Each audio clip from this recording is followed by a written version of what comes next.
Hello everyone and welcome once again to the vast and ominous comic book vault. I'm Captain Logan. And I'm Dan. Dan, it's time once again for new acquisitions. Are you ready? I can't wait. This is an enormous week. Dan Torrey has 13 books, ladies and gentlemen.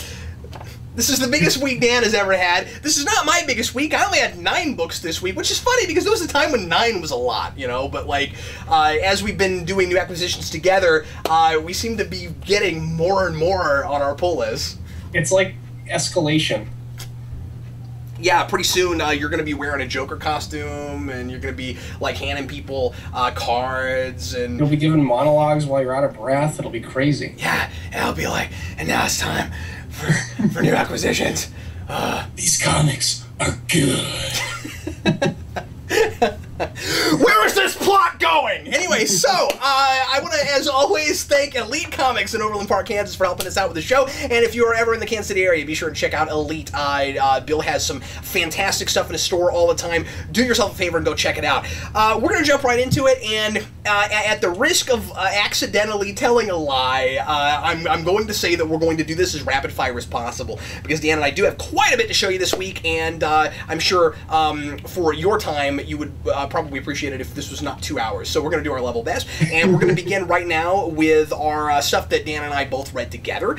Starting with Ninja Turtles number 25. This follows the issue that Dan and I both read last week really well, the Karai one-shot, in that, you know, we're still getting a lot more of the relationship but that's been set up now between Leonardo and Karai, and how, you know, they don't get along because she would, of course, love it if she was Shredder's right-hand person, but she's not now because Leonardo has become kind of brainwashed. And I think we also get a much better sense of how much of this is Leonardo's idea and how much of this is Shredder's idea. And at this point, Dan, I'm feeling like Leonardo is pretty well 100% brainwashed, and I don't know if I like that. How do you feel about it? Well, there was that little scene of him remembering his past life in here where he's sort of like torn between, like when he sees Shredder and Kitsune with each other, he imagines, he has that little like hallucination of Hamato Yoshi and what's his wife's name? Her name has escaped me at the moment. I don't remember either, but I know what you're talking about. It's on the tip of my tongue. But anyway, that's the only thing I can think of, and the fact that he's still not okay completely with killing people. But other than that, yeah, he's completely under the thumb of the Foot Clan. He's, you know, carrying out all of Shredder's orders and things like that. How cool is Michelangelo in this issue? That's what I was going to mention. I'm glad that Michelangelo's finally getting a great character moment, because as per usual, he's been used as mainly comic relief throughout these, you know, 24 issues up until this, and he gets a really great moment where he's sort of mediating his family and being the voice of reason, which was, you know, interesting to have that be Michelangelo. Usually he's just the guy that wants to have fun and party, as per his title in the 80s theme song.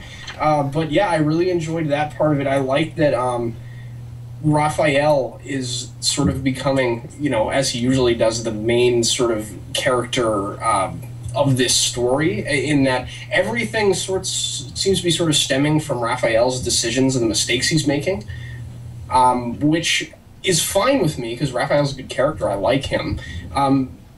And the other turtles have things to do. I would be a little worried that it would end up just becoming his story by the end. And that's always the danger with Raphael, because he's always seemed to be kind of the most interesting character, given that he's more of a loose cannon, and he's quicker to you know, run off the hilt and do the crazy thing. So naturally he's more fun to write, you know. Right, exactly. But the big thing is that Donatello is actually a full-fledged character now, and Leonardo. And so is Leonardo too. He's at the forefront of this as well. So I'm not so much worried about Raphael taking over the story, and I don't think it's just that I don't want him to be the only one that has a character arc throughout this, is what I'm saying. Because, like, Donatello, even though he's become a full-fledged character in this series, in the City Fall story specifically, I don't think he's had as much to do as he's had in the past. So we'll have to see where it goes. I'm still hoping that they can do more with him, but from what we've gotten with Leonardo and Raphael, especially Michelangelo so far, I'd be satisfied if Donatello didn't really get all that much more to do, because we had some cool stuff with him before. This remains incredibly involved. I'm really surprised by the sheer number of characters that are in this book. I've said that before, but I mean, like, even more so now. Kitsune was always really, really in the background for me, and suddenly she's more to the forefront, and I'm getting a better sense of what the heck she's even for, you know. So then, and Casey's father too. There's an excellent reveal with him in here that's going to probably bring him into the fold of the story more closely than he had been before. Like his influence, of course, in that whole theme of family and Casey coming from a broken family and forming who he is and that sort of thing was always in the story, but he himself was never anything other than, you know, the stereotypical alcoholic father kind of guy. Father, right? Yeah. And then at the end of this, you finally get a big kind of old school cartoon reveal that we've been waiting for. We knew was going to eventually happen, and it's finally happening. So that's really exciting. Yeah, it was awesome. And the rock and roll bubble was very fitting. I was like, yes, we're finally rock and rolling, guys. This is awesome. that was pretty cool. This remains absolutely wonderful, and this is going to be one of those events I go back to periodically, I really think. I agree. This is the way you do an event. We talked a little bit about the way we've generally been feeling about the way Marvel and DC have been handling our events before the show, and I'm sure we'll talk about a little bit more as we go through. I have a tie-in issue of Infinity to review, and you have the end of Trinity War. But right. I think this is probably the best event comic I've read in a very, very long time, and it's just kind of a big story in an ongoing series. So I'm giving this a lot of props. It's great stuff. Jumping on to Marvel now, Dan and I have 4 books for you. The first is Thor God of Thunder number 12. Still Jason Aaron on this book, past the big kind of time travel arc. Or is it? What I was really surprised reading this, and I must admit I have reservations about, is that the 3 Thor thing is not done like I thought it was. How do you feel about that? I'm not necessarily opposed to it if he goes with a plot, which I think what he's going to do next is just do a present-day Thor thing. I think the 3 Thor thing is going to be a overarching kind of story through his whole run, and he'll tell stories that sort of connect to that as it goes along, but as a transitional issue from the first arc that was so involved with those 3 to go to this, whereas like old Thor and young Thor aren't as involved. It's mostly about present-day Thor, and we're transitioning into that, you know, focusing on that Thor in this issue. I wasn't really necessarily opposed to it in this issue, but I can sympathize with you a little bit. Like, if this becomes like, you know, we need to have the 3 Thors in every issue, I don't think that's something that I necessarily need to see. But then again, if Aaron does it well, I'm not sure. I mean, I can... What reservations you have about it? I'm curious. I can certainly be turned around on it. I just felt like he said everything I wanted him to say with it. When you get to the end of that arc, and we can talk about it a little more thoroughly now because it's over, and the three Thors go off in their each respective ways. They kind of lose most of the memories about everything that happened because, after all, the future is now not written in stone. I don't really see the point in going back at least to the future one, because what happens to present-day Thor is going to change that guy. I'm not sure I really want to see any more of that. I really enjoyed that as such a, as I said last time, as such a big, epic kind of 11-issue arc, ending up feeling like preamble to something bigger, but then kind of still sticking to it. I don't know. We'll see. I hope he turns me around on it. Right now, big reservations from me.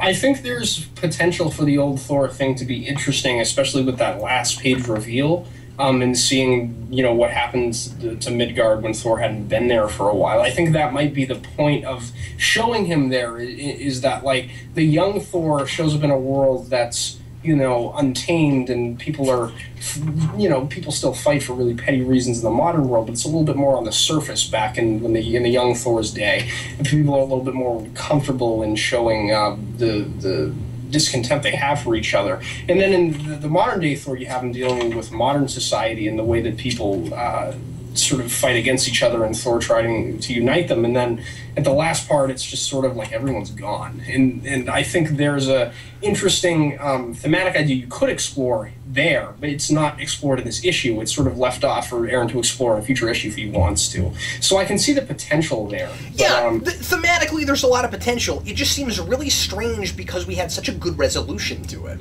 And to stay with something that you resolved already, I think is a strange choice so far. But I did really, really love the emotional crux of what was going on in the present day stuff with Thor returning to Midgard, and I really love his explanation for why he enjoys Earth so much, because he describes everything he thinks is wrong with it, and none of that is stuff that's going on where he's from, and that's why he likes to be there.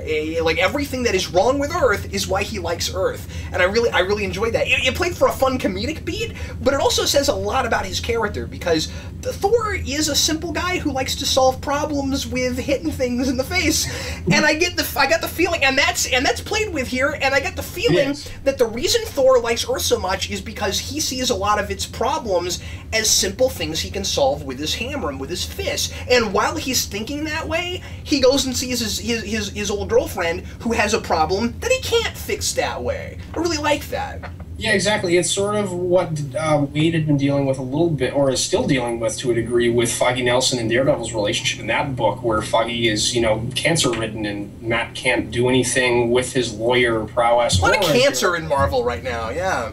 Yeah, and I like that this was sort of a one-off thing where, like, it's not going to be an ongoing, like, major plot in this, that Jane Foster has cancer. It's just sort of here, and it speaks volumes about not just Thor's character and how empathetic he is towards this and how he doesn't know how to deal with the situation, but also a lot about her character. I mean, she comes off as a very, very strong woman in the various dialogue exchanges they have here, where she doesn't want Thor's magical help to solve this problem. She's like, no, I'm going to fight this using the power of the earth, what we have at our disposal here. I don't need the help of, all these other worldly magics and things. And it's not because she's insensible, or because she's not sensible.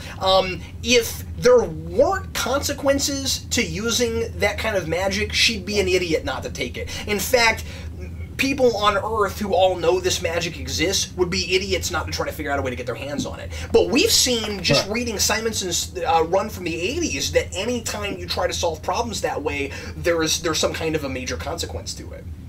Right, exactly. And I think that sort of plays into what you were saying before about Thor's character, in that he sees all these flaws in the Earth and he loves that. It's sort of like it is a difficult problem for him to solve, because he's a warrior. He likes to be challenged. Well, that's true too. Sure, yeah, that's a good point. So that's something I was sort of thinking about too when being endearing about the issue. It speaks a lot about his character. But it still makes a lot of sense that he likes it, because remember, he's a god, so he wants to go help people, and this is a place where he can do that. And it's almost like, I don't know, it's kind of a positive, it's a weirdly positive thing. It's like, I like this place because it has so many problems, because if it didn't have problems, I couldn't be helpful. And I just think that's kind of fun. Right, exactly. It's very low-key. Yeah, it is. Sort of issue, like we have Thor, like, going to a dance in one scene, and, like, towering over all the other guests on the dance floor, which is really funny. And Thor just having quiet conversations with some of the people that he knows on Earth from the past and people that he just met. Sort of Aaron reflecting on the past and then moving forward at the same time. Again, sort of playing with the past and the present in different ways, other than just showing the three Thors. Very, very interesting, and I really enjoyed that. He is really flexing his character muscles here. If you've not read very much Jason Aaron, where it gets more to this grounded, even keel, people talking to people thing, you might be surprised reading this by how everybody has a voice, and even characters that maybe you've never seen before. If you've never read Thor and you don't know who Jane is, you instantly get a sense of what that character is and why she's endearing. And then these new characters, this S.H.I.E.L.D. agent lady that Thor's maybe going to be dating, she immediately has a personality. He is really strong. He is really strong in his character building, and I think he's rivaling Bendis right now in his ability to tell character-driven stories. I think so too, and I have to say, like you said, instantly you know, here you figure out what's so endearing about Jane Foster's character, and you don't even need to know their past relationship to see what an effect she has on Thor. I like the Jane Foster in this book so much more than the one that we've seen in even the movies. Like, I think this is one of the best characterizations of that character I've seen in a very long time. Yeah, and he's showing you what you can do with comic books, that you don't have to have a million narration boxes explaining the background and stuff. He brings us up to speed without telling us anything. It's all there in the characters. He is a master. From everything I've read from him, he is a master at exposition. At giving you the minimal amount of exposition you need, not forcing it in dialogue, not having people ham it up and saying things that they're only saying because they magically know there's someone reading their adventures. Right. That doesn't happen here, and more than that, you don't have to know anything about Jane Foster's and Thor's relationship. You just know they used to date, they don't anymore. I don't even think it's important why the way this is written. No, it's not. Because I love how much affection they still have for each other. Isn't it cool that Thor still gets to be chivalrous and he still gets to be romantic without there being a sexual component? I really love that. Exactly. He gets to take her to the moon, this wonderful sunset, probably the most romantic moment of this woman's entire life, and they are not an item. And it's a testament of Thor's appreciation for this person, for humanity, and just the overall way he looks at human beings. And I would wager that that's the big difference between him and the past version. The past version wouldn't have done that. Oh, yeah. Well, I mean, the first scene you see him come out of a room with this woman that it's the complete opposite. He just has a sexual relationship with her, and there's no romanticism at all. It's just they're sleeping together. In fact, we should move on here, but in fact, I'm pretty sure every time we've seen young Thor, he's always walking out of a hut or something, having just slept with somebody. I think almost every time we've seen him, this is, while I was saying it's cool that they have that relationship without a sexual component, this is probably the most sex we've ever had in a Thor comic. This run. Yeah, I'd wager that too. But man, I'm really impressed that Aaron was able to make sort of filler issue, because that's really what this is. It's a transition between this arc and the next. Feels so important and so but I cared. Emotionally driven. I don't know. I really, really liked this. It was fantastic. Just as good as the previous 11 issues of the series.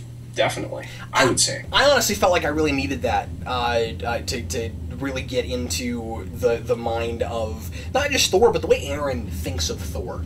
And that's a very good point too, and I think it was a good slow down issue to sort of you don't really get in Thor's head like you said with the narration boxes, but it's good to like get inside of his character a little bit, because it was a little distant with the first 11 issues there. It was more like thematically talking about Thor's character than really sitting down and the reader having a conversation with him, or sitting in on a conversation he's having with someone. So okay, well, my rapid fire idea is not working, but if people would it's cool. If people would just stop writing really thought provoking comics, we could stop having our thoughts provoked, and then we wouldn't be talking so much. Anyway, right? There's just so much thought that's provoking my thoughts, Dan. Let's move on now to Thanos Rising number 5. This is the end of one of the most gut-wrenching experiences I've ever had reading a miniseries.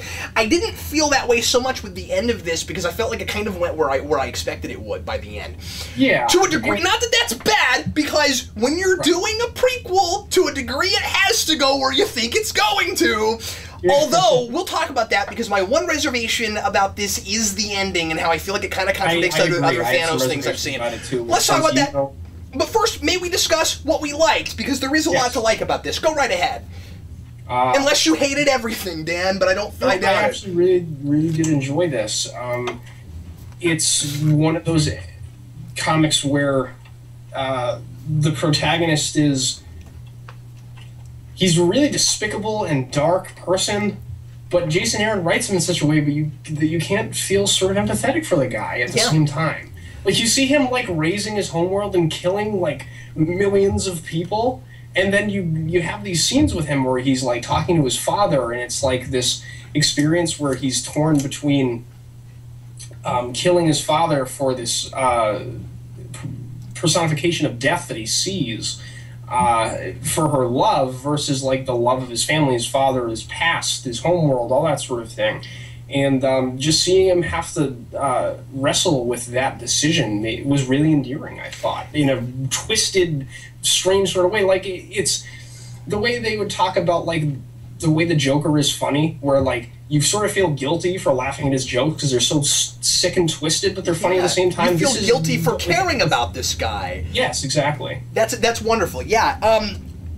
The end of this story is very consistent with the rest of it in that it's all about contradictions, and when you get to the end, I still don't know why Thanos is the evil person he is. And I don't mean that in a negative way. I don't mean that Aaron is not giving me what I need. What I mean is it nature or is it nurture? Is it free will or is it fate? I don't know. And when you get to the end of this, I think it is impossible to tell. I don't even have an opinion on the subject because I can't formulate, I can't figure it out. Thanos feels like he is trapped. There is this personification of death that he knows is there, and nobody else can see it, but he knows it's there, and he loves it. But then, from when you get to the end, from his father's perspective, who is one of the last living of anybody he's ever met, he says you've never even loved the idea of killing or death. You've only ever loved yourself. Well, the difficulty that I have in telling if he's right or not is that from the very beginning, his mother wanted him killed because she thought that he was evil incarnate, just being born, that she gave birth to evil. Right. And I don't know. Is this his father's fault? Is it his mother's fault? Is he completely to blame? Could he have just ignored death, or was he born with a mental condition? This thing raises a million questions, and I find it fascinating to think about them. I don't think it's a problem that we don't have it resolved, because this is a continuing character who keeps on going. And so, you know, I don't have to completely understand that. I think that contradiction is inherent to his character. I agree. I love that scene particularly where his father is sort of talking about how because his science instruments, whatever they are, don't read the energy of death and all of her energy signature, like he's not able to pick up on it, that means she doesn't exist. Well, I think maybe it's sort of Aaron commenting on the science versus mysticism sort of thing, where there's just so much that humanity doesn't understand about science. It's a little naive to think that we know everything, and that because we can't pick up on it with the science that we have, that it doesn't exist. I think that's a very interesting contradiction that you were talking about before, and that's what leaves it a little bit ambiguous at the end. You don't know if these people are scientifically advanced just to not know death is there, or that their science really is that advanced and they would know, you know what I mean? That's what I was thinking about. And the thing is, if Thanos is the only one that can see her, and conveniently, of course, this is a book about Thanos, so we're in his head the whole time, there's no way to know. You could never be sure if she's really there or not. And the only thing that you would have to give evidence to her real existence would be, as we've discussed before, just other stories where other characters acknowledged her existence. Thor this week also touched on the idea that mankind, or that human beings think now that we are so far advanced that we understand all of science. But then he knows something about the moon that people don't know. It's the moon. It's right there, and we don't know. Yeah, exactly. That's what Aaron had even touched on, those sorts of... Keep in mind, it's the same writer. Just throwing that out there. Yeah. He's very good at touching on those sort of like pseudo-religious sorts of themes without being preachy or falling on one side and leaving it up to the reader to decide. I really like that about what Aaron does with the Thor stuff he'd done previously. That issue we were talking about, and this too, because there's sort of that atheism versus religious thing, the argument that you could play into that too. That's true. Yeah, I didn't think of that. You're right.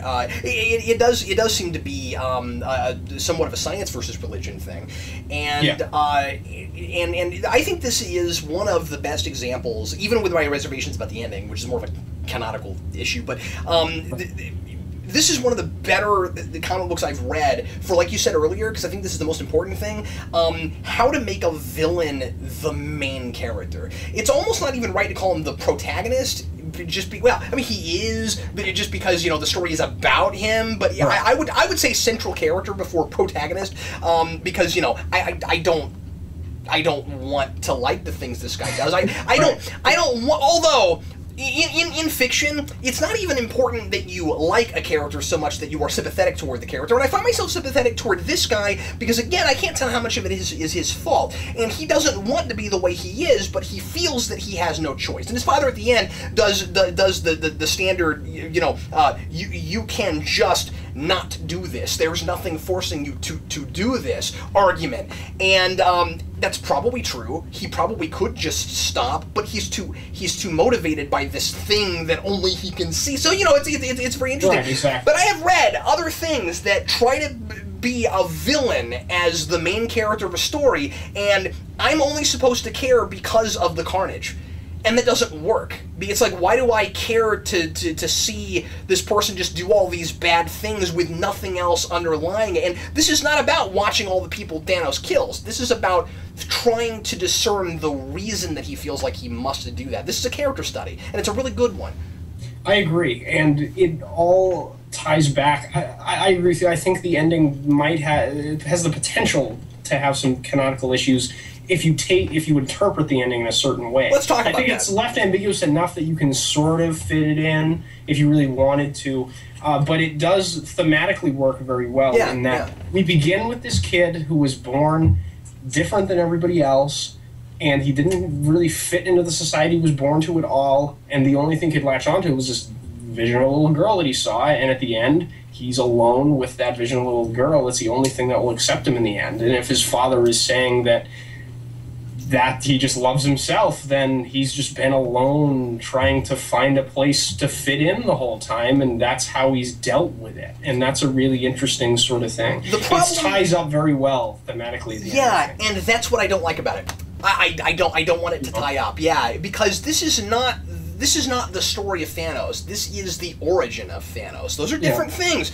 Not that you shouldn't have some kind of a resolution to the story that you're telling, but I think we're thematically tying this up far too much in a bow at the end by forcing something that shouldn't have happened.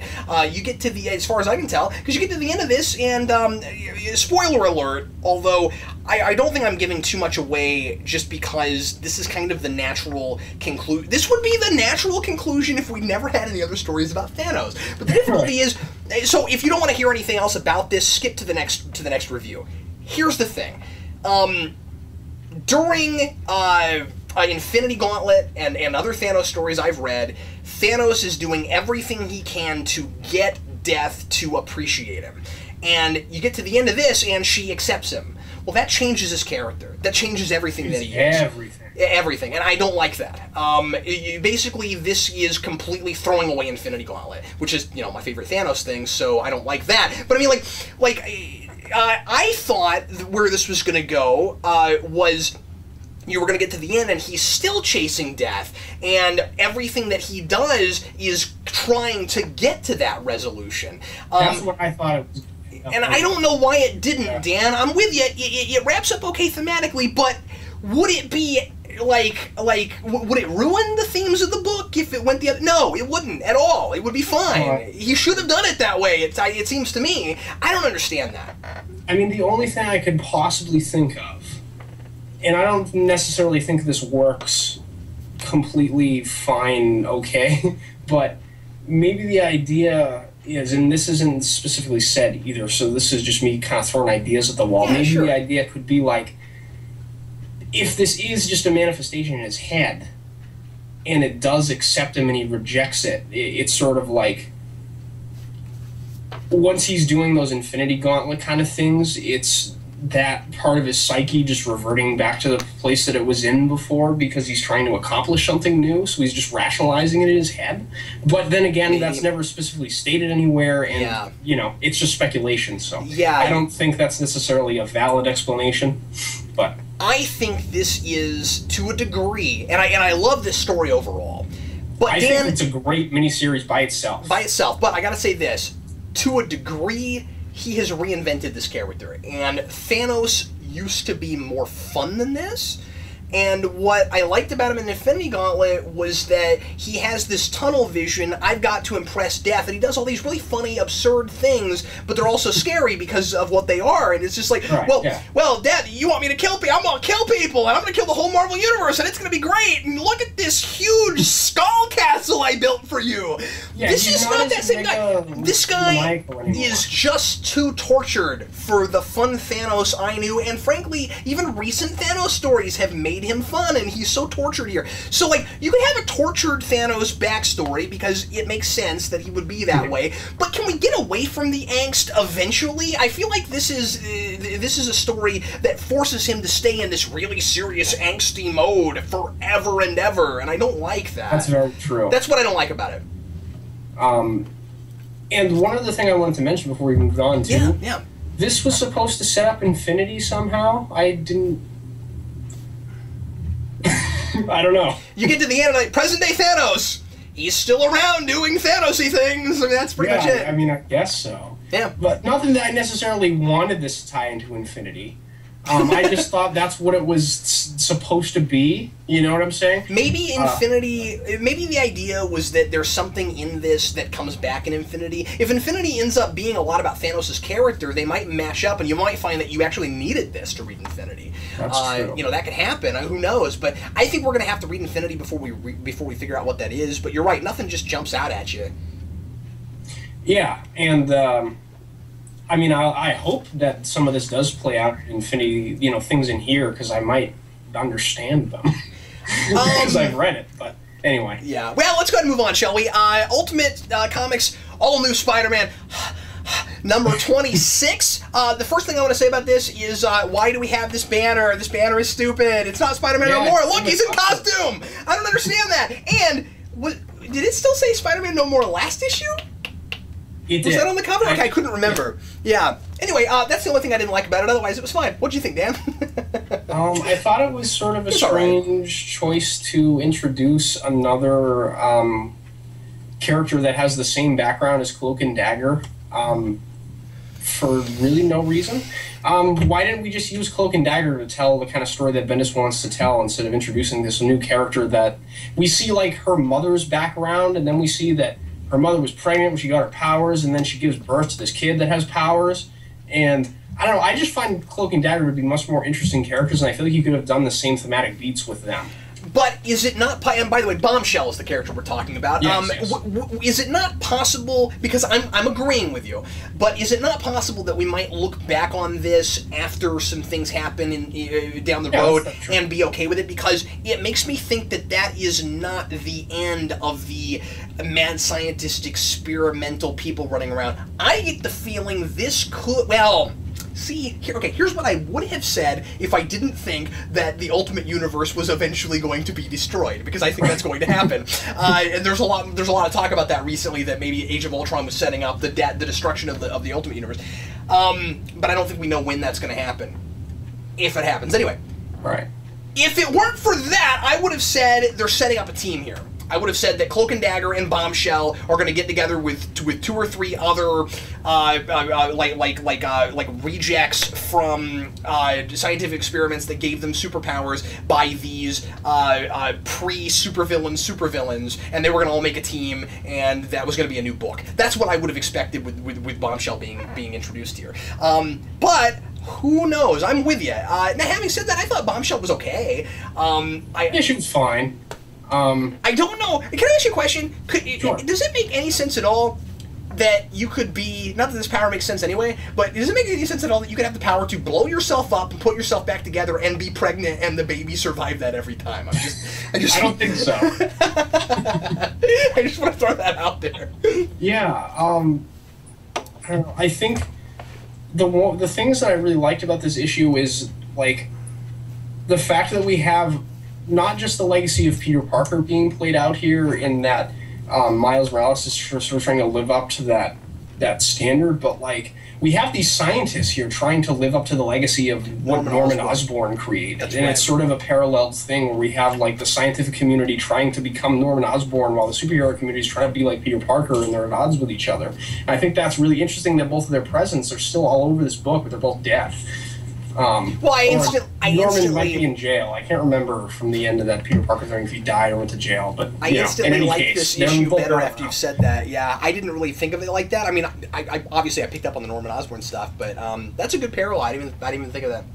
Yeah, I just think it's very cool, and I love the banter between Miles and Spider-Woman now that he's back in the costume. It's a lot of fun. This started as an irritating relationship to me when this first began, and she was all, you can't put on the costume, and I love them together now.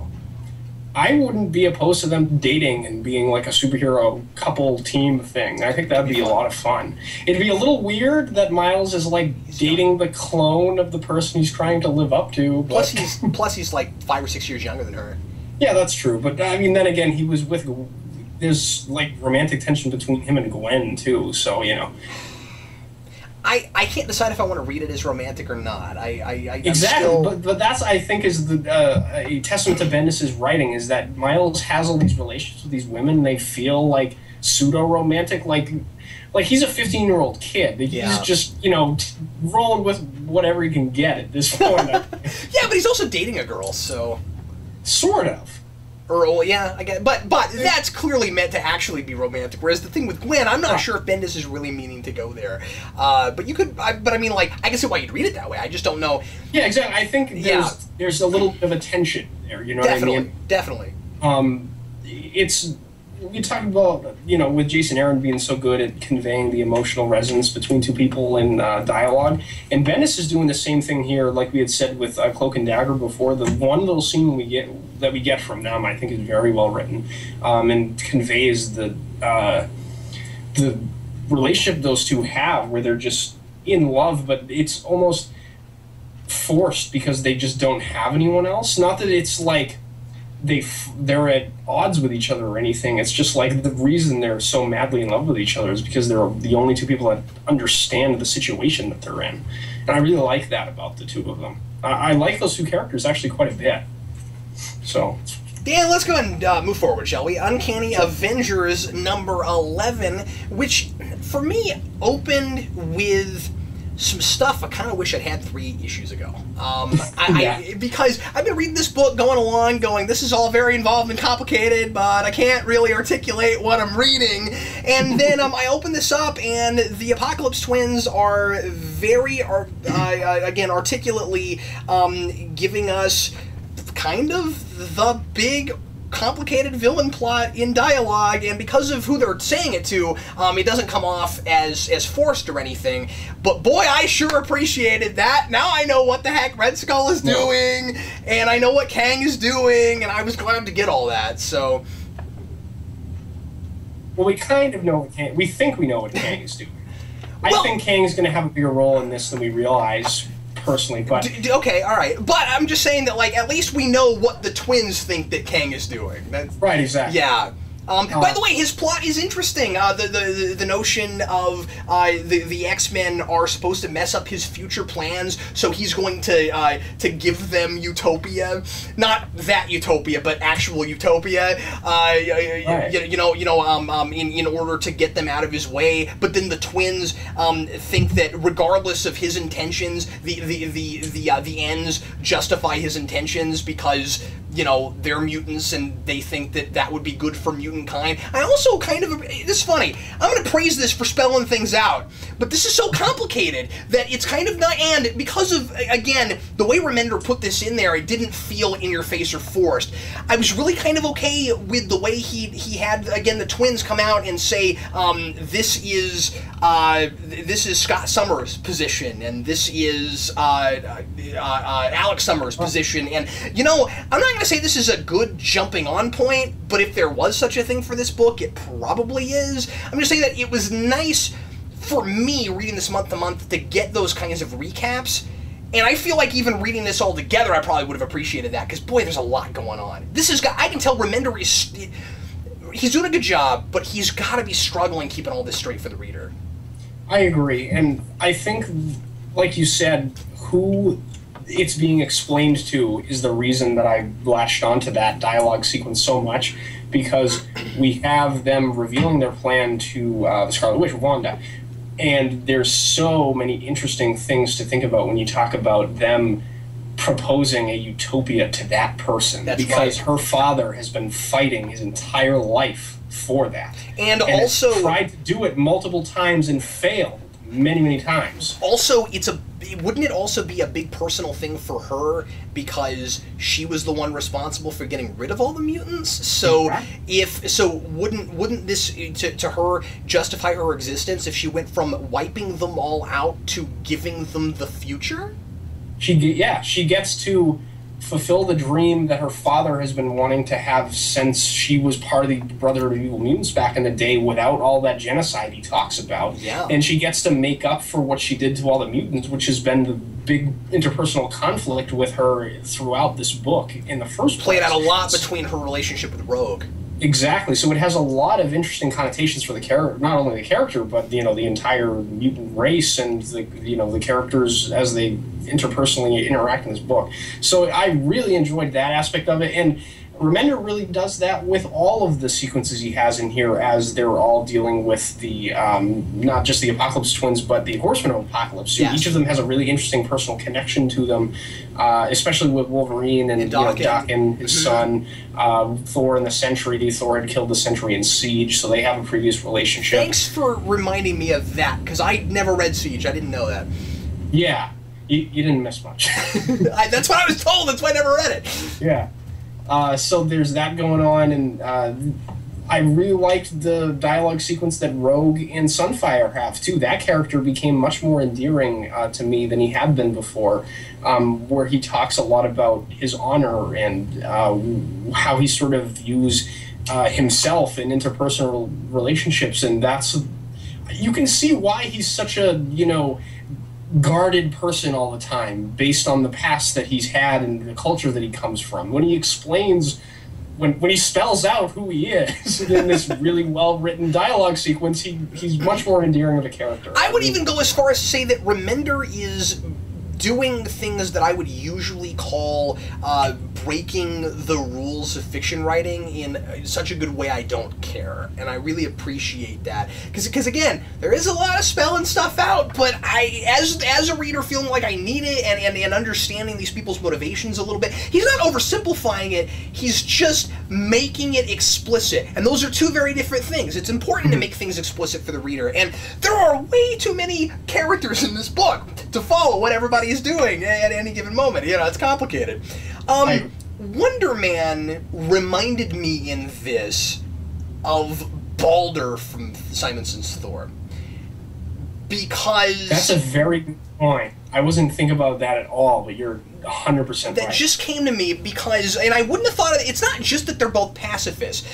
I didn't think of it till here, because he's being forced into a situation where he thinks he might end up having to break his pacifism and fight people, and these we have two with Balder again back in the 80s Thor stuff. What we have are two characters that both realize that they have a limit that they could be pushed to because their distaste for violence does not necessarily come in front of certain things that would be worse, and it's this kind of commentary on is it possible or practical to ever be 100% pacifistic? Could you get away with it without hating yourself for bad things that might happen because of your inability to act? I don't know. I relate to that a lot. I love that. I'd love to think that I would never have to do violence to anyone, but then you have these situations that are forced on people, and they have to make a choice. And I find characters that have to go through those sorts of things immediately endearing. I like that a lot. I agree, and I think it's very good to deal with ism in this kind of book that's so explicitly mutants, where it's always been an allegory for the whole civil rights thing, and that was Martin Luther King and Gandhi's philosophy, peaceful protests, no violence, that sort of thing, and how successful can that be? That's what the question they're asking here. Yeah. I really like that they're touching on those sorts of themes in here, and I agree with you that he's like Balder, too, for one other reason as well. He was pushed to that point of pacifism because of violence in his past, too. Yeah, both of them have that. He was broken by violence, pushed to pacifism, and now he's going to have to find a situation where he's going to realize it's not that black and white. You can't just be all pacifistic all the time. You have to choose your battles strategically. And everything's a case-by-case basis, yeah. Boy, did I love this. Oh, it's fantastic. Probably my favorite Avengers book now that New Avengers is tying into Infinity. Let's go and move on then to Uncanny X-Men number 11, which is a great companion to this book. What I really enjoyed about reading these together is that here again we get that spelling out of here are some of the major players opposing philosophies and ideologies. Then you get here with Cyclops, where his ideology is being somewhat challenged a little bit, where he's almost being forced to think about human beings in a more positive light than he has recently, and I really enjoyed that. I like this idea of Cyclops seeing humans all protesting for mutant rights, and him before he was kind of okay. He'd gotten to where he was okay with Magneto's idea of living completely away from the humans, like just leave us alone. He says that over and over again in this issue. Leave us alone. And what I wonder is if the Cyclops who is so moved by these humans in this issue, I hope I'm not overstating that, but the Cyclops that is moved by that here, would he be okay with what Kang wants to do here? I think it's an interesting conflict, because you also have him saying to leave them alone because of this Sentinel, which is the embodiment of hatred of the humans for mutants. That's attacking them, and it won't go away. No matter what they do with it, it just keeps adapting to the things they throw at it. It's scary, yeah. It is very scary. And you have Cyclops looking at these humans that are protesting for the rights of his people, and he says, wow, these people, there's hope that the humanity and us can come together, and then he sees the embodiment of all that hatred come in, and there's that internal conflict where he's like, I don't know what to think of this. And it's very interesting to see him have to noodle that, I guess. But what I find wonderfully optimistic about the whole thing is that it's a group of humans that all came together to say, let's live peacefully with the mutants, and the embodiment of the hatred is a thing programmed by one person.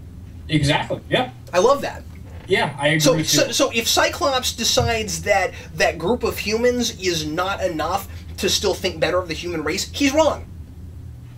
And there's a nice parallel there, too, where I think a lot of people would paint Cyclops' team as sort of the extremist X-Men team. Right. And that's who the Sentinels are, and then in the middle you have these peaceful protesters, and Cyclops is like, well, maybe I should slide a little bit of my philosophy, maybe I was a little bit wrong, like you were saying. I agree, and I'm just continuing to love the politics and the interpersonal relationships of this book, and how Bendis is challenging these people. Even the kids here, like Goldballs has an awesome moment in this book. And he's got his own costume now. Goldballs is the guy that I really got. I wanted to have a different name than Goldballs, but Goldball. But so does he, and he can't think of one. That's hilarious. Yeah. When he was like Goldball, yeah, I said it because I can't think of anything else to say. But yeah, he's been the new X-Man that I've latched on the most to. I don't know, just because he's such an everyman. I think so. He's such a regular kid, and he's had a lot to do, and I feel like he's the most just normal, real person.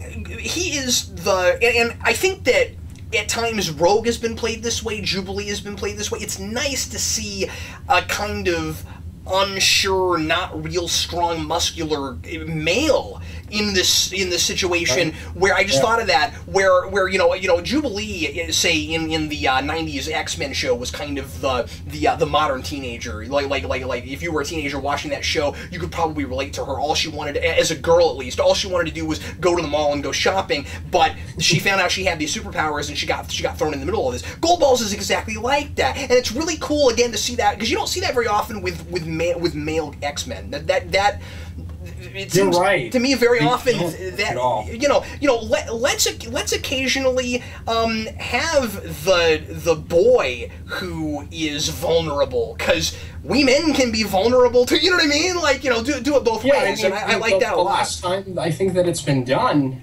was back in the day with the original 5 X-Men. Yeah. And Bendis is sort of playing that out in the other book I am from the past. not saying that he is not a strong character at all. I'm just saying he just has vulnerabilities. He's not a fully grown adult yet. Yeah. He's unsure of himself. I was impressed with that, and I also think it's interesting that his costume is so much like Alex Summers, because it's got like the one hole in the middle that centers his energy. Yeah. I like that too, and it's interesting, especially that he's part of the current Cyclops' team. They look so much like Havoc. Was there anything else in this issue that we didn't really bring up? We haven't talked much about art today. The art in this issue, I thought, was fascinating. He did the stuff with Dormammu that was in this book before, all the mystical stuff. I kept going through that, and I liked it better in the mystical stuff than I did here, just because in the mystical stuff, I thought that the reason the art was so kind of almost abstract looking, kind of surreal, was because they were in the hellish Dormammu place. Here they're in like regular settings, and it looks like that. And I kept getting a little bit taken out by that, just because it was hard to keep in mind that I'm in a normal place, because it's just all this green and red energy everywhere, even though nothing is causing it. I don't know about that. I also wondered if there was... I kept thinking I'm looking too much into this, because I kept thinking, when you have this many alternating panels where it's green, and then it's red, and then it's green, there's got to be something symbolic to that. I don't think there is, but I'm not sure why it's doing that. That's a very good point, because you're right. Those are like... huge extreme, man. We keep going back and forth between these almost opposite color spectrums. You know what it is? Cyclops is red, and the Sentinel is green. Okay, so there is a reason. I wasn't... See, I always think... I'm always thinking, man, Cam Logan, you are just digging too deep for things. No, you're right, I think. Mutants versus humans. Yep. You're absolutely right. That's why... Okay, I like the art better now, but I still wish it was a little easier to tell where we are. That's all. Oh, and the one other thing I wanted to mention, in case you didn't understand, or because I didn't really understand it until I saw this online, the reveal at the end as to who this Mysterio-looking guy is supposed to be. I forget now what the reveal was, I'm sorry. Oh, yes! I just assumed that was some new character or something. It isn't. It's kind of a new character. Okay. Listen to this one. All right. On a cover for Bendis' first issue of New Avengers, they drew this villain in that they never used. Like, he was on the cover, but he was never in the comic, and this is that guy. That's hilarious! Yeah. So, well, hopefully he's a good character. Can we not foreshadow things on a cover that has nothing to do with anything? I know. That is a bad... So for those of you watching that want to write your own comic books, let this be a lesson to you that the cover is not a good place for foreshadowing. Especially if it's like, 10 years in the making. I mean, a different title. Well, clearly that was not the intention, but that's pretty funny. Yeah, exactly. We just never used that guy. Here he is now. I love that. He looks like if they hadn't ultimatized Mysterio already, that's what it would look like. But he's like a cross between Mysterio and a Sentinel or something. Like, yeah, it's weird. All right. Anyway, moving right along. So Dan has a lot of books for us this week. We're going to alternate. He's going to do 2. I'm going to do 1, and because I only had 9 books this week, and Dan had a lot more than that. So Dan, why don't you grace us with a couple reviews? What have you got for us? All right. The first one I have is Scarlet Spider number 21 because someone demanded it. Ben Reilly's back. And it wasn't me, but I'll settle for the Spider-Man nobody wants over Doc Ock. That's fine, I guess. Wait! Can you give me a history lesson? How is Ben Reilly back? That's part of the big reveal of the issue. Oh, all right, go right ahead. So Kane is dealing with the cliffhanger from the last issue, which I didn't spoil, which I'll spoil here. His scars are coming back. All of the scarring that had supposedly been undone by the healing process during Spider Island, he saw them coming back in the mirror, and he thinks he's turning back into a monster, and it makes him really angry. He's flying off the handle.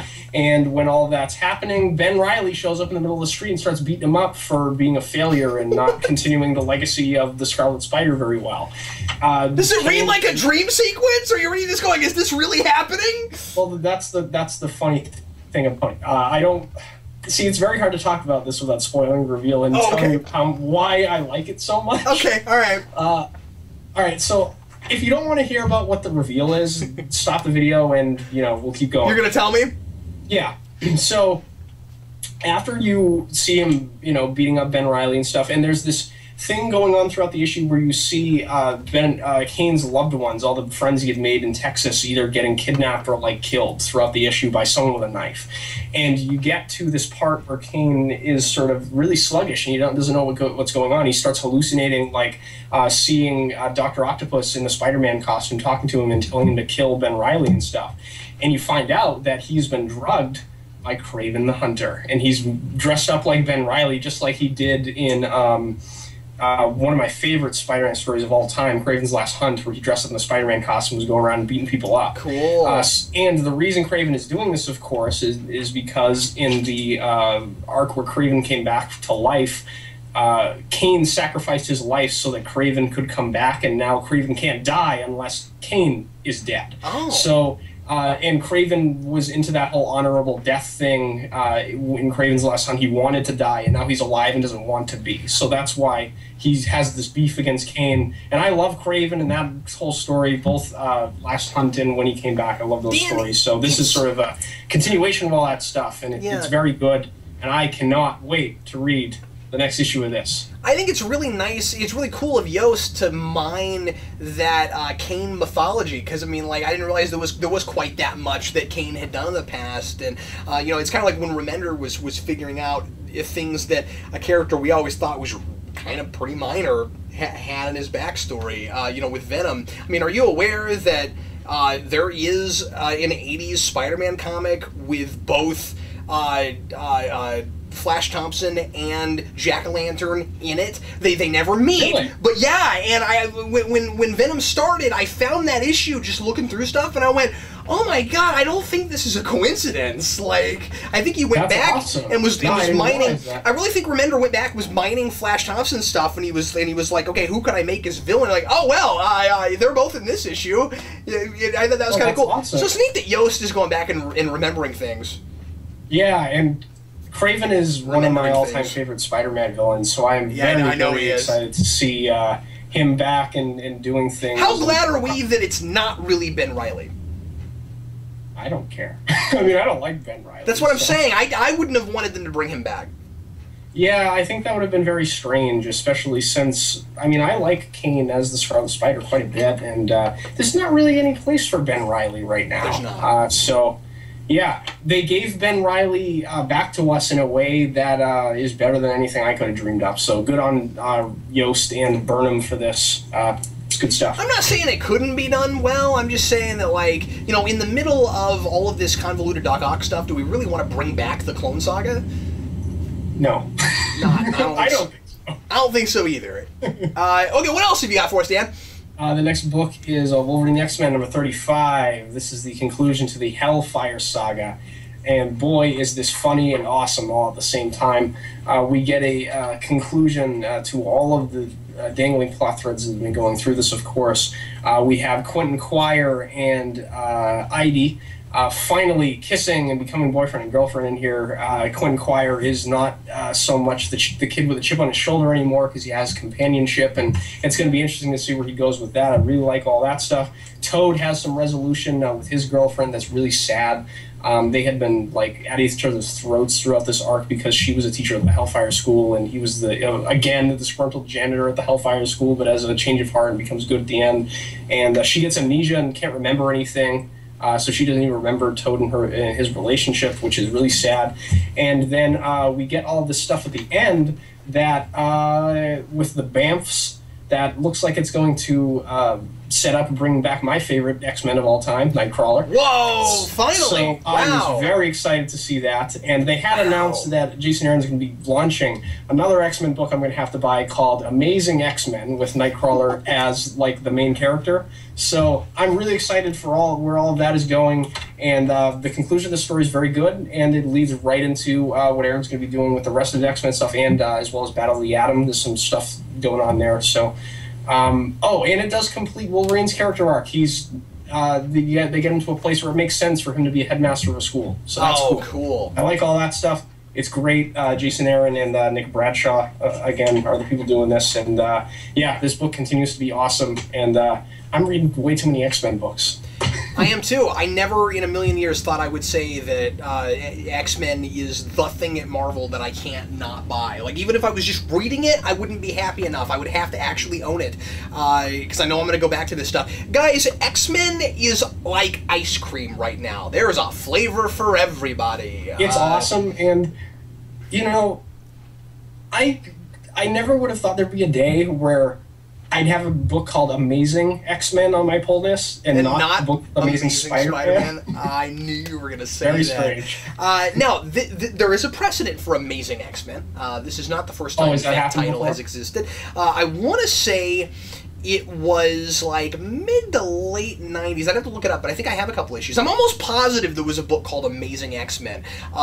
It was, and I think it was maybe a little cartoonish, although I forget exactly what it was. But anyway, be surprised. I think that existed. Because, you know, there was a billion X-Men titles in the 90s, so, you know, they were probably mining every adjective they could get that was, you know, marvelous. the incredulous X-Men. All my X-Men live in Texas. Okay, I'm going to go on now to Justice League, Dan. This is part 6 of Trinity War. Justice League number 23. Now, I cannot talk about this without giving away the ending, because this is a setup for the next big giant DC event. You know, I think there was a time where we all thought this was the big event for the year, but it's not. This in fact serves mostly as a prologue to a larger event, which is kind of impressive. That thing's going to be called Forever Evil. I want to say that's sort of impressive, because this feels like a really big deal. Till you get to the end, and then it feels to me like a slightly lesser big deal. But that could just be my opinion. So, let me very quickly say I enjoyed this. I did feel like, for people that don't want to hear me actually spoil this, I'm going to spoil this. I'm going to talk about this a little more in depth here in a second. But let me just say that this ends well. This ends okay. It would have been better if it wasn't a setup for a different event. I think it would have ended much differently if it weren't a setup for a bigger event. I will say that I'm not sure how I feel about where thematically it went with the whole kind of debacle about evil and where it really comes from, because that was the thing I was really latching onto in this, and then I feel like the answer at the end of at least the evil that we're talking about is a little too concrete. I'll just say I don't like the idea of a place that is like the birthplace of evil. Sorry, I'm just not a big fan of that. I feel like we ought to be able to find a way to have the mystical and kind of primal stuff along with the more scientific and kind of human free will stuff, or at least question it, not be sure which is where. Right, sort of like what Jason Aaron did with the ending of Thanos, where it's sort of ambiguous as to what is real and what isn't. Yeah, to be fair, it's very difficult when you start dealing with Greek mythology and you make just straight Greek mythology canonical.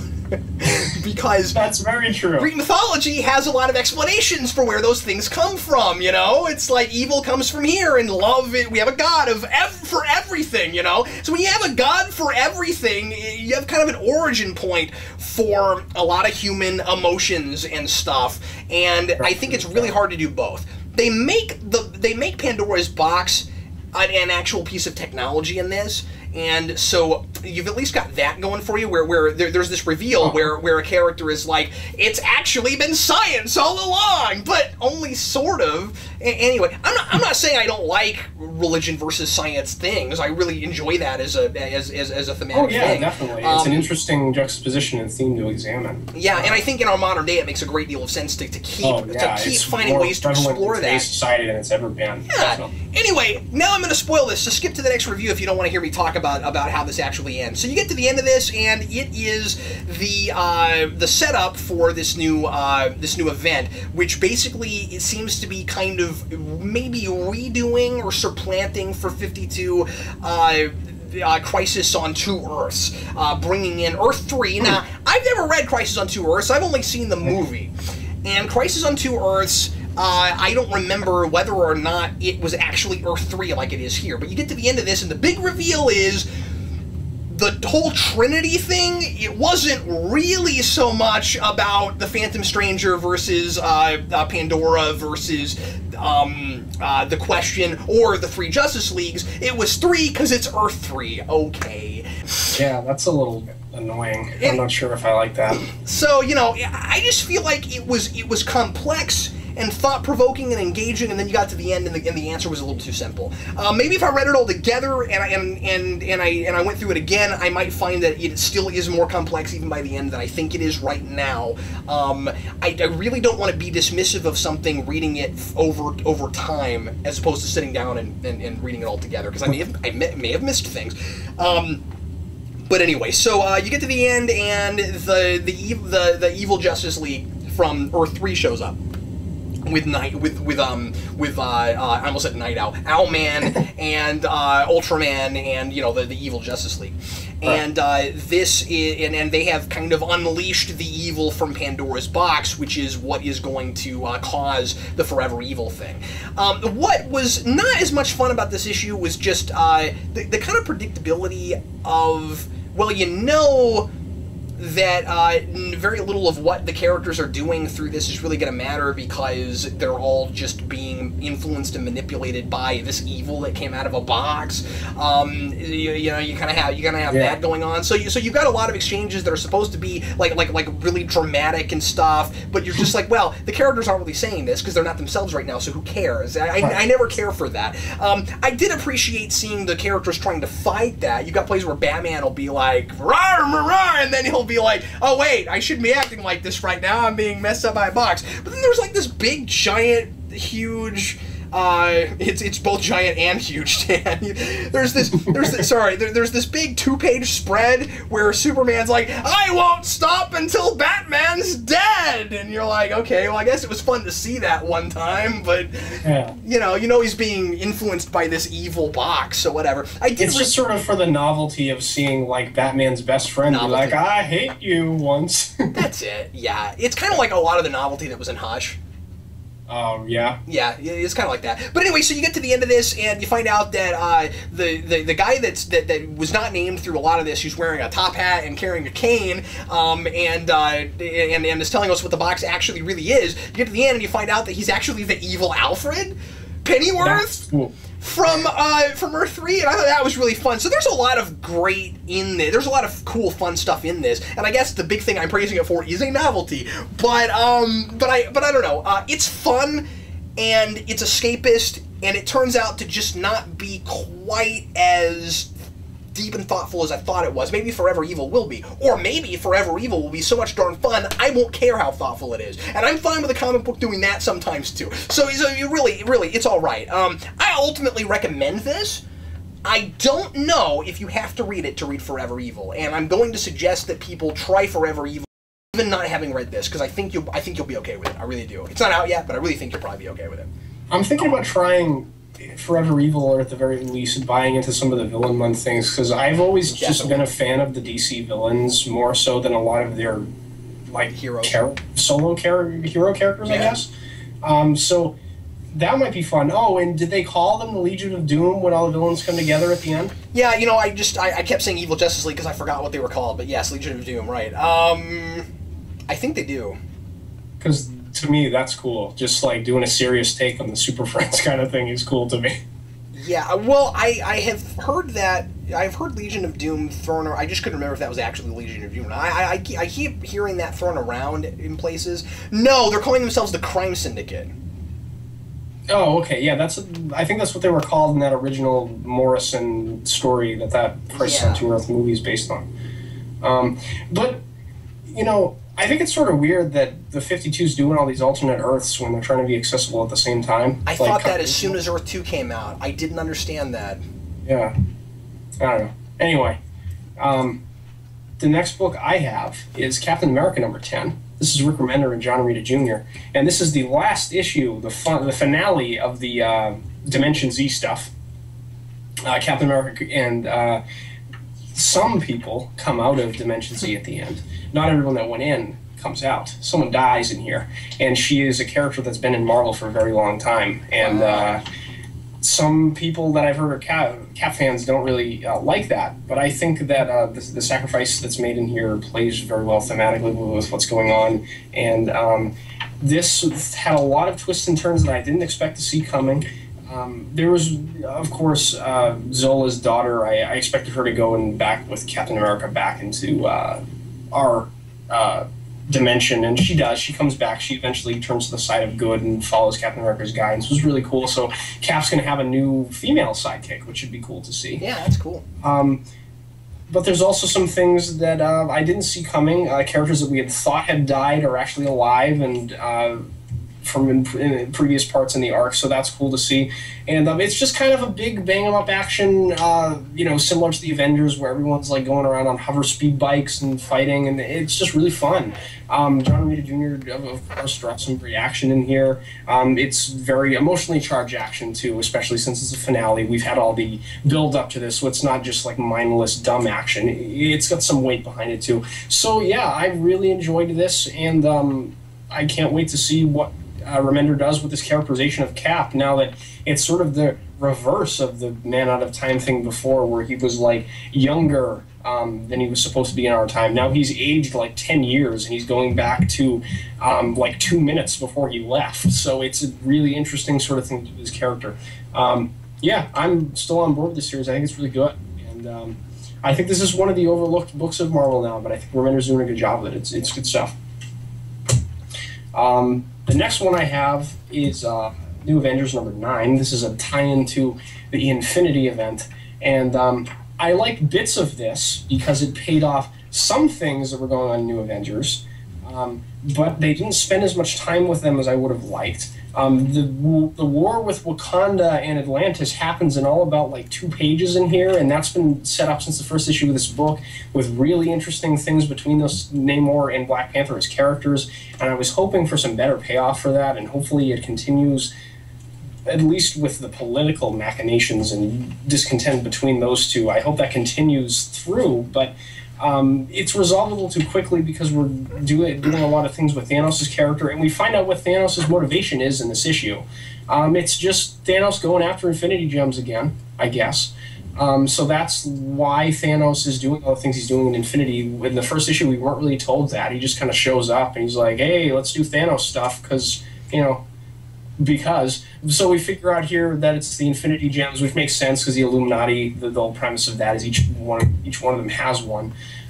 So Thanos is looking for the last Infinity Gem that hasn't been destroyed, and he's going to all the members of the Illuminati trying to find it. And that's basically what this issue is. If you haven't been reading Infinity in the main Avengers book, there's bits of this that don't really make any sense. And that kind of worries me because I'm not reading the regular Avengers book. I'm only reading Infinity in this, and you're only reading the main mini, right? Yeah, right now I am. Seems like that might have been a mistake, Dan. That's what I'm thinking too. But at the same time, I'm not so sure if I'm invested enough in all of the stuff that's happening here to even care to read all 3 books. You know what my fear is? My fear is. Sure. And boy, I feel like I'm like attacking him right now, and I don't mean to. He's a good writer, but just because of some of the experience I've had before, I'm with Hickman. I'm a little worried that you could read all 3 and still not exactly know what you're reading. That's the only thing. That's the fear I have. That's very true too, because I've had that with some of his Fantastic Four stuff, and there's stuff in here with Black Bolt that's paid off to a degree from that Fantastic Four stuff like we've been talking about before. So if you haven't read that, you might not even get the most out of it. And again, there are a lot of other writers that write like this, but you cannot be just a fan of this series or this team when you're reading Hickman. You got to be a fan of Hickman.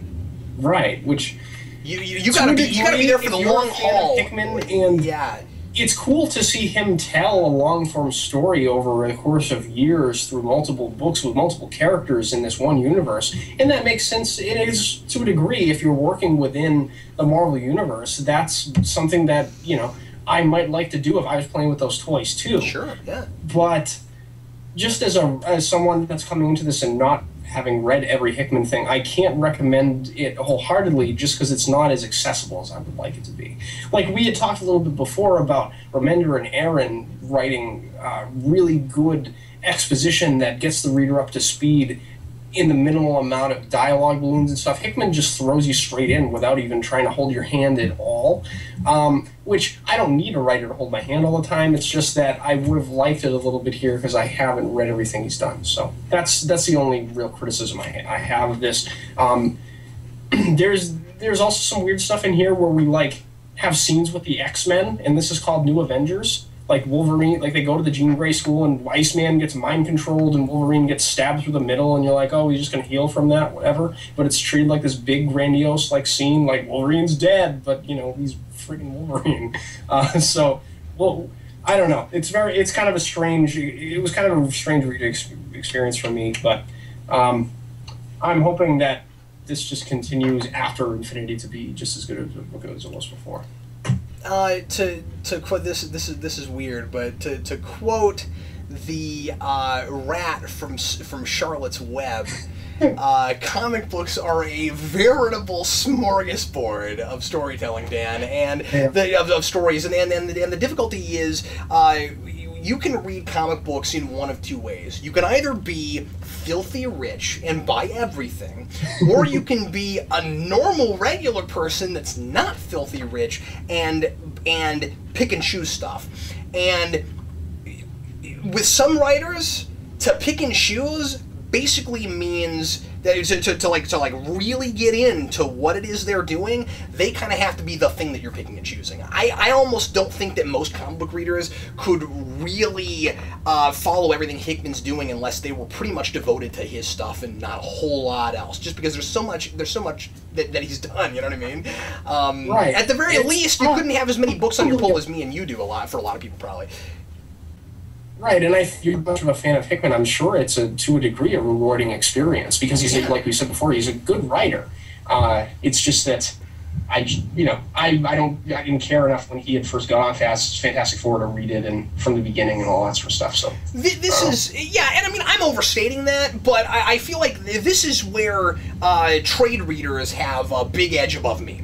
Oh, they do, because it's so much cheaper to read that stuff in trade. And for the people that have Marvel Digital Unlimited subscriptions, they've got all that stuff on there, so they can just, read Hickman's entire writing catalog at Marvel and understand everything. Well, maybe we should be doing that. Yeah, absolutely.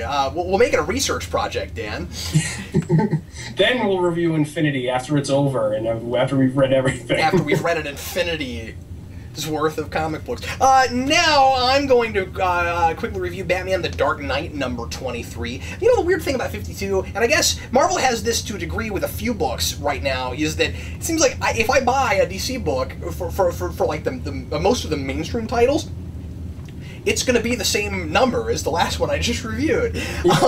Anyway, so the next DC 23 thing... I got one of them, too. ...is Batman the Dark Knight. And in this issue, Clayface attacks a stock market, and then a guy is like, hey, there's no money here, and he's like, well, then why are you here? And then he brings a gang with him. He's not just there by himself, so of course they all jump on motorcycles that are conveniently in the stock exchange and drive out the back. No, they don't do that. But he does attack a stock exchange, and there is discussion about why in the world you'd ever attack a stock exchange. I cannot believe Hurwitz went there, and I don't know if he is.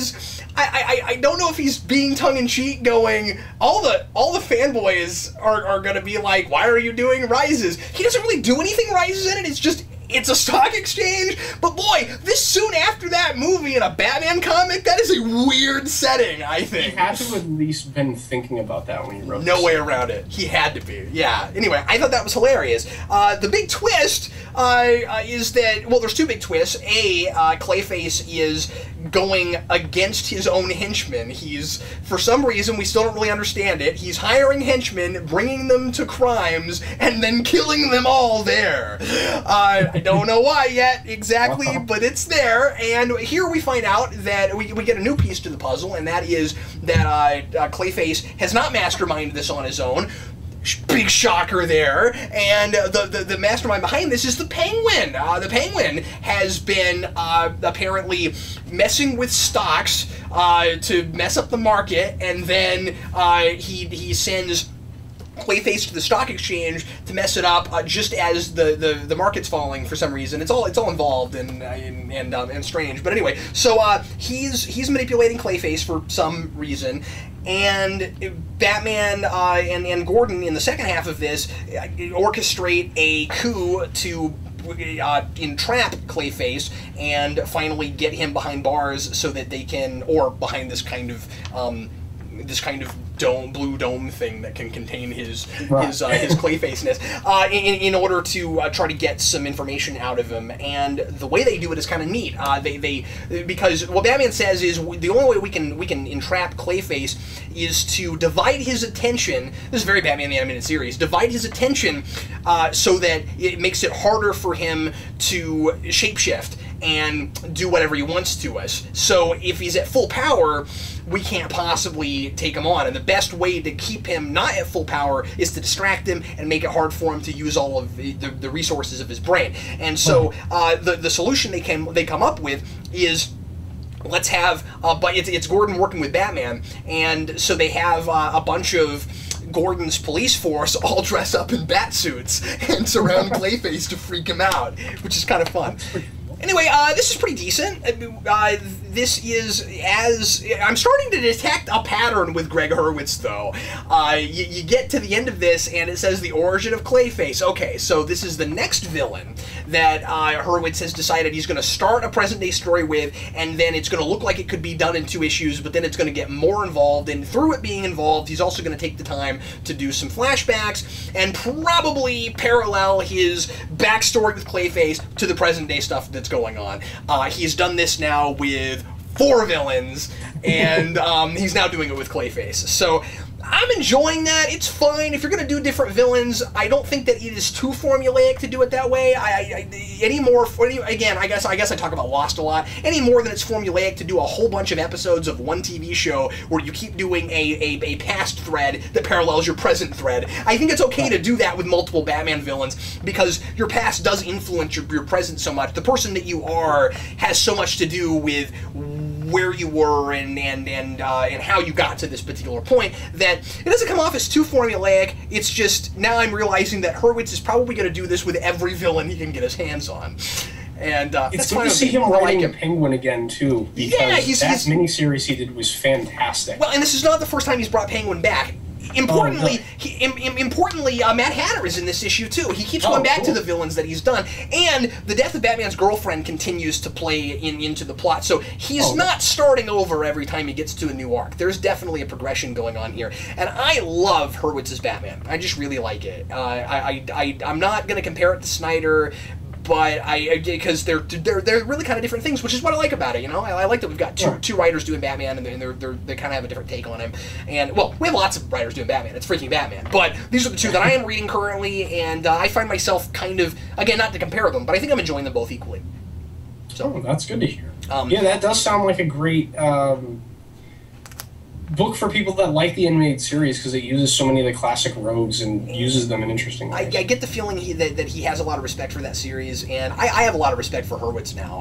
I was impressed with him from the very beginning, and I hope this man gets to stay on Batman for a good long time. I think he's wonderful. Oh yeah, definitely. Okay, so what are your next 2 books, Dan? The next 2 books I have for you, the first one is Aquaman, number 23. This is by Jeff Johns and Paul Pelletier, of course, and this is the finale of the Death of the King arc, where Aquaman is finally coming into his role as the King of Atlantis, fully accepting that role and having people respect him and things. Basically, what had been going on in this was that Mira, the culture that she's from, is these people that were sort of exiled Atlanteans that live in the Bermuda Triangle. And they're sort of like a secret society that the Atlanteans didn't know all too much about. It was sort of like a dark part of their history that no one really likes to talk about, and it's not like taught in schools or anything like that in Atlantis. So Mira and Aquaman discover them, and the first king of Atlantis was in the Bermuda Triangle, and he has come back and he's trying to take back the throne that he thinks Arthur has usurped from him, because Arthur is, of course, half human and half Atlantean. So that's this big battle that's going on here between the two of them, and Aquaman ends up, of course, saving the day also from an invasion on Atlantis from the surface world that had been using Atlantean weapons and technology they had found during that a crossover they did with the Justice League book, where the Atlanteans had sort of left technology, and that was the first time the people knew the Atlanteans existed, so they had tried to invade and take over things and take their technology. So Aquaman saves the day from everybody with his psychic animal powers. He summons this big, like, kraken octopus thing from the depths and, like, takes everyone out at once. And there's this really interesting cliffhanger, because that, everyone starts to respect Aquaman, and he's bleeding from the nostrils, and he passes out, and he wakes up, and it's 6 months later. And that's the end of the issue. So by the time everyone comes to respect Aquaman as a leader, the Atlantean people, he abandons them for 6 months. So it's going to be interesting to see how the society has changed, who's taken over as king, who's the acting ruler, all that sort of thing. And he has a beard and may look like he had his hand cut off, too. Oh, so cool! That's very cool. You know what that sounds like to me? It sounds to me like Jeff Johns had a 2-year plan. That's what it sounds like, because you're at issue 23. You're on this big cliffhanger. You're about to get into issue 24. I bet he mapped that out from the very beginning. Oh, I bet too. And yeah, I'm just loving everything that's going on in this book. As an Aquaman fan, he's going back to the Peter David stuff, which I love, and combining it with, like, all of the Silver Age tropes of Aquaman, like bringing in Black Manta and Ocean Master, and doing the voo psychic powers. Like, it's actually done that way on the page, and it's really fun. This is Jeff Johns at his best, I think, mining the past and doing serious takes on him, and making it really involved. And this continues all the political intrigue and the Shakespearean, heavy is the head that wears the crown kind of analogy that I like to use, examining what it means to be a ruler and rule over people, and why people crave subjugation and all that sort of thing. It's very, very interesting. And yeah, this is probably my favorite of the DC New 52 books, and has continued to be since the first issue. So I'd highly recommend that book. It's great stuff. That sounds brilliant. It's great. If you ever get a chance to check it out in trade, you should definitely. Yeah, I've got to get back into it. I wish I'd never left it. Yeah, there was a few issues in the middle between, the first arc and the Justice League crossover, where I could see you might have got lost a little bit if you weren't the biggest Aquaman fan in the world. But yeah, it's been so far. The next book I have is Green Hornet #5. This is by Mark Waid and Rawlinson Freire. And this continues to be a really interesting book. This is sort of a character study of Britt Reed, as it's been since the beginning, really. But this sort of examines how much of a arrogant and sort of borderline narcissistic man Britt Reed is, but it's sort of his greatest strength and greatest weakness at the same time. And Wade sort of plays that out in this issue, where we see, like, that trait almost tearing his entire world apart. Like, this has caused Kato to quit, not be the Green Hornet's chauffeur anymore. The paper is sort of being used as an arm of propaganda to fuel Britt Reed's mayoral campaign that had failed, and now the paper is in a state of embarrassment. The board is thinking about firing him. All of his friends are leaving him. They think he's lost sight of the goals that his father had set for him when he gave him the paper and he inherited it. And we see Britt Reed use that arrogance and faith in almost like unhealthy faith in himself and his resolve, not really being able to see all of his flaws, and use that in a positive manner to sort of bring all that back at the end. But it's sort of in a very fragile state. He still has everything working, but it's not necessarily as he would like it to be. It's really involved and really interesting, and the political intrigue and mystery continues to deepen here, where we don't really know who's manipulating all the events that are causing Britt Reed to have to do these things. It's very, very interesting. And I love the relationship that Kato and Green Hornet have in here, where it's like a mutual respect, but Kato will not... he feels that leaving is the best. It's not that he's abandoning his friend. He thinks that that's the best way for Britt Reed to see that maybe he's walking down a path that isn't something that he wants to see himself become. So I really like this book. It's continuing to be great. I mean, I wouldn't think I'd be reading an ongoing Green Hornet book, but Wade's doing a really good job with it. I really enjoy it. Are you not immediately drawing parallels from what he's doing to what he's doing on Daredevil? I mean, like, you think he's not writing Green Hornet because both of these characters can be really overconfident? I mean, like, just from what you're saying, I'm hearing a lot of the same character stuff that he's doing with Daredevil. Not that I think he's repeating himself. It sounds like that inherently there's some stuff in Green Hornet's character that that might connect up to Daredevil's a little bit. Oh yeah, definitely, and you got I mean, Kato and Foggy are completely different characters, don't get me wrong, but you have that sort of a relationship that Foggy and Daredevil have, where, like, Foggy will walk out on Matt if he thinks it's the best thing for, Matt as a person. He's done that many, many times over the years, so yeah, I can definitely see what you're saying. Those are both characters that ground somebody who is a little bit more up in the clouds. Oh yeah, definitely.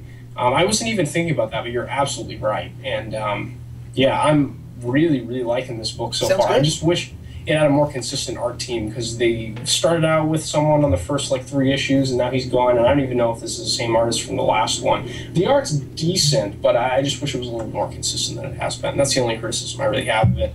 Dynamite, sort of, as a company, sort of has that reputation where they spend all their money on the writer and the cover artist to make, people look at the book and buy it, and then the interior art isn't as great. Not to say that this guy doesn't do a competent job, it's just that I wish one artist drawing the book, at least for 5 issues, be nice. I might be...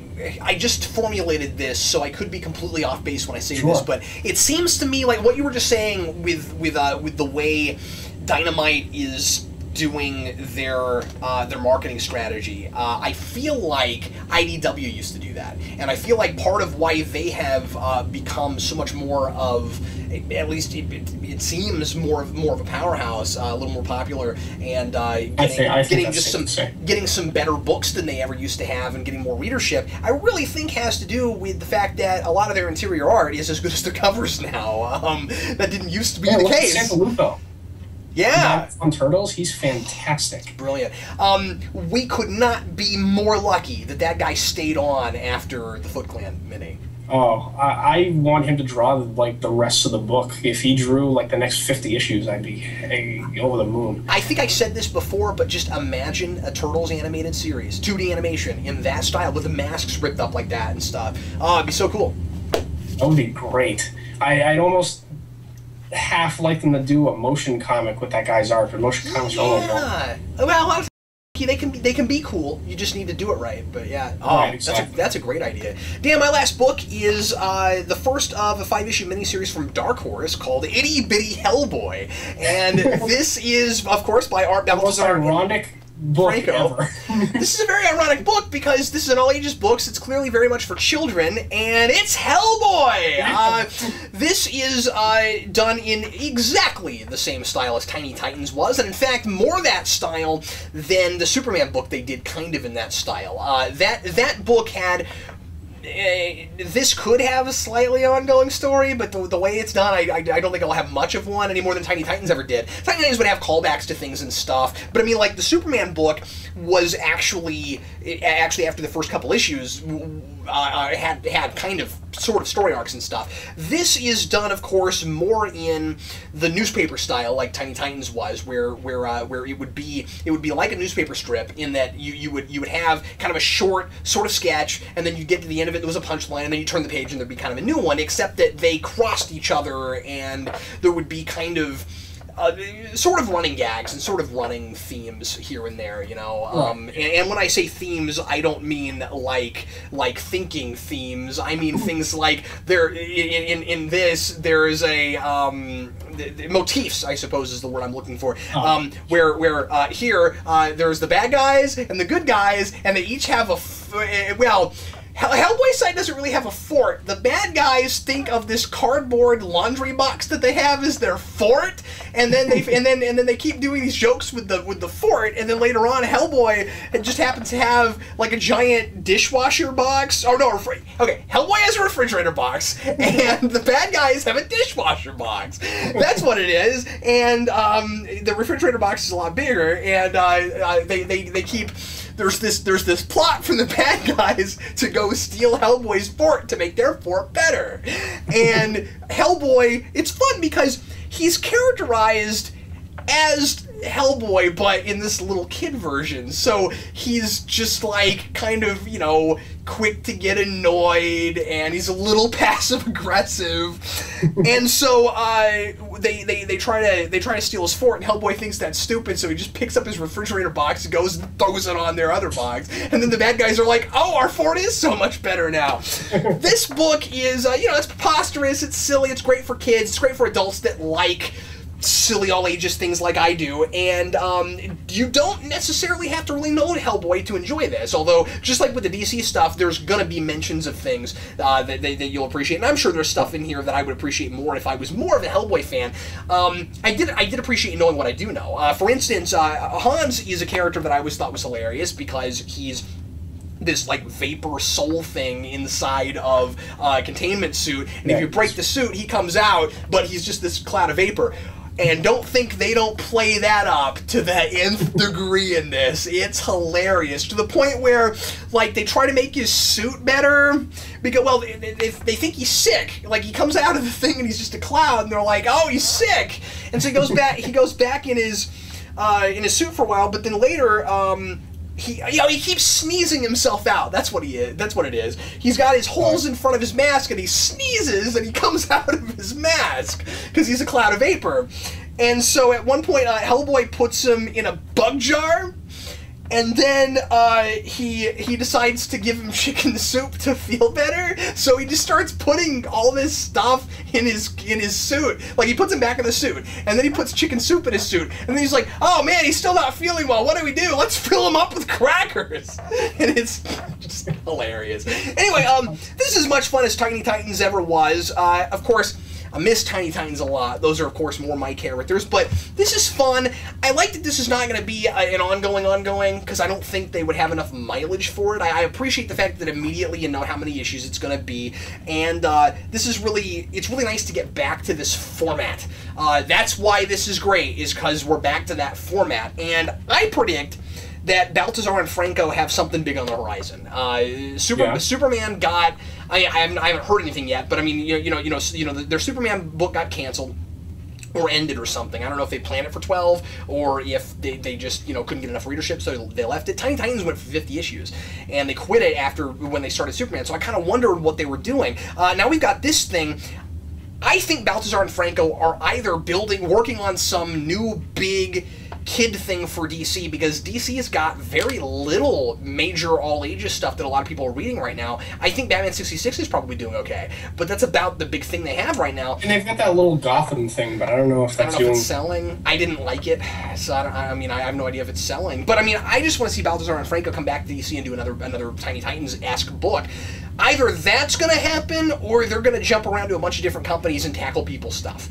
I'd love to see a Marvel one. That would be fantastic. I would love to see a Marvel one too. And they clearly they clearly are not tied to DC right now. In that they don't have an exclusive contract, obviously, because they're doing this. So maybe that could happen. That would be so cool if they did that. That'd be awesome. And it's very fitting that that's a miniseries too, because that's what Hellboy's always been. It's always been a miniseries. You didn't think of that. Right? That's probably it, and usually 4 or 5 issues. Yeah, I would imagine that's also part of why they did that. But yeah, it's very funny. There's also this ongoing joke of Hellboy. Hellboy has a big hand. He has big hands? No, he has a big hand. Anyway, that's awesome. Go ahead, Dan. The last book I have in this gauntlet of books this week. It's an infinity gauntlet, Dan! It never ends! All right, it seems like it. This is Star Wars Legacy number 6. This is Karina Pacheco, Gabriel Hardman, and Hardman doesn't draw this issue. We have a fill-in from Brian Albert Thies. And this continues to be really interesting. Probably my favorite Star Wars book that Dark Horse is doing right now. This goes into more detail about what's going on with the Sith in this future Star Wars universe.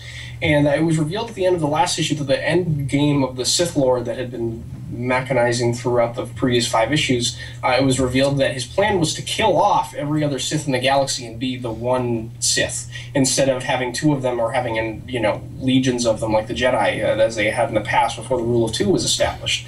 So that's just an interesting and different kind of take on the Sith Lords that we've never really seen in Star Wars before, and it's such a simple thing. Let's have one of them. And, no one's ever done that before.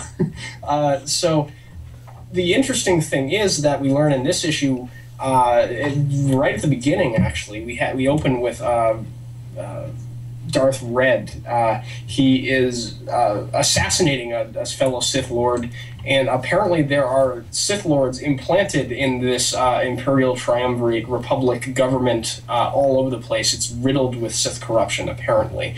They're all over the place, and just nobody knows who is an enemy and who is, good.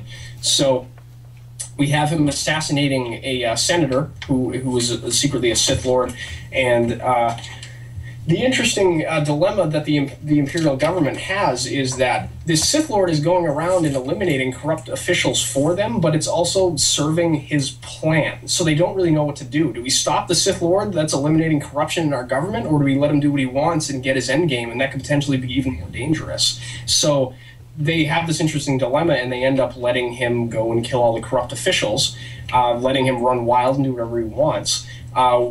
And they sort of take Ania Solo, who had helped save some Imperial Knight and Imperial Knight Master in the previous issues from the Sith Lord.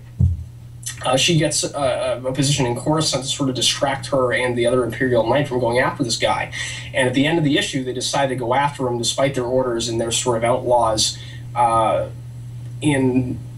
among the Empire, Triumvirate government, and the Sith Lords, so they're not on anybody's side now. It's them against the galaxy. So it's going back to, the classic Star Wars band of rebels kind of thing, going against the big powerful government, but they're not necessarily all evil this time, which is an interesting take on it. Cool. I'm really enjoying this book. It has a lot of twists and turns that you wouldn't expect to see coming, and I like this Ania Solo character quite a bit, because she's like the best of both worlds with Princess Leia and Han Solo, where she's got this like really rogue and smugglerish background. She's got that sort of hardened attitude about her, but at the same time she's really intelligent and open-minded like Princess Leia is, and she's very capable.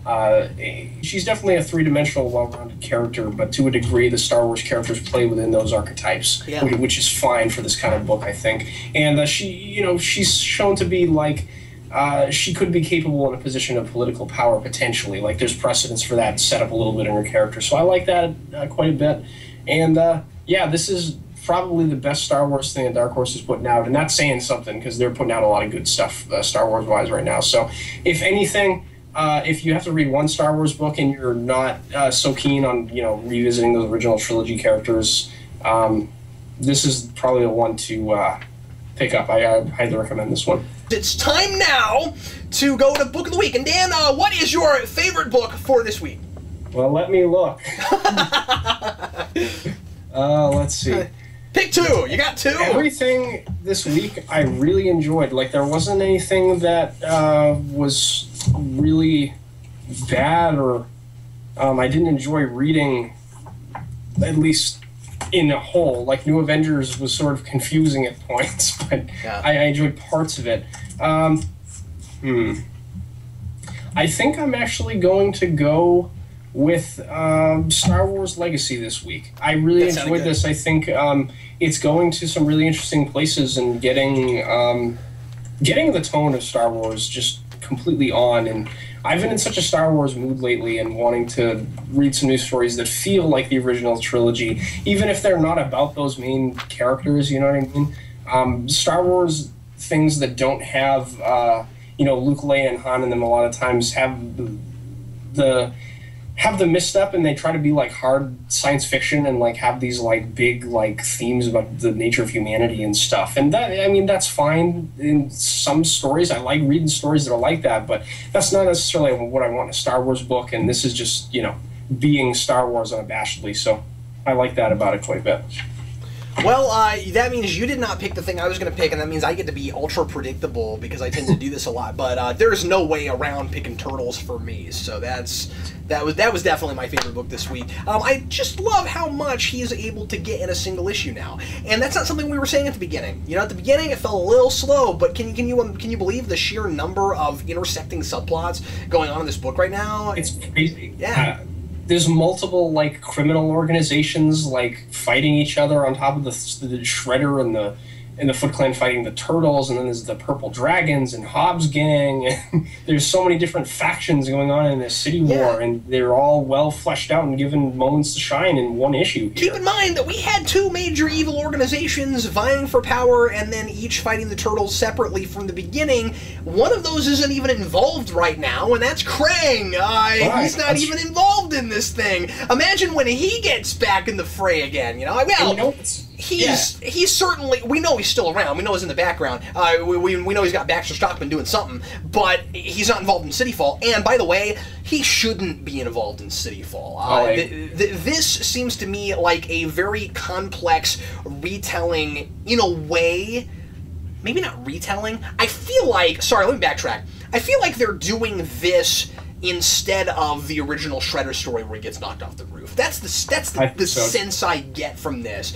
And it's just more complex, and we've already done a million other things before it. You know, the idea that before we tell that story, we've already gone to Dimension X.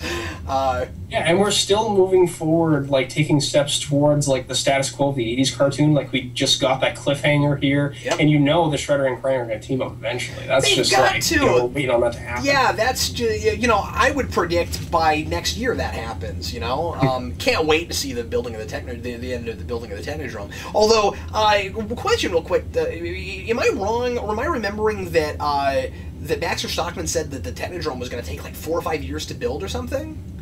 I think that was what he said in the when it was originally revealed, or something like that. I wonder when we're finally going to get, or maybe even in his issue of the, I forget now, but there was something about the Technodrome, I think maybe even in his one-shot, I forget. But I'm just wondering, like, are they going to speed it up, or when is that going to happen? I would think so, yeah. Because if it's going to be like 4 years in this book before we get the Technodrome, that'd be, I mean, it's probably going to be completely enjoyable along the way, but I just expected them to get there a little bit sooner. Yeah, how bad do you want to see that? I really want to see, I can't wait for that. I really want to see that, because, like, you know, we saw them do a serious take on some of the more goofy things from the cartoon, like that entire race of Fugitoids in Dimension X, and it was great, and they had an interesting culture and all that sort of thing, so it'll be interesting to see them, you know, do all of the other 80s stuff. Yeah, as a Turtles fan, I don't want to take for granted the fact that not only do we finally get characters that used to not be legally available in this book, but also in a book that's good.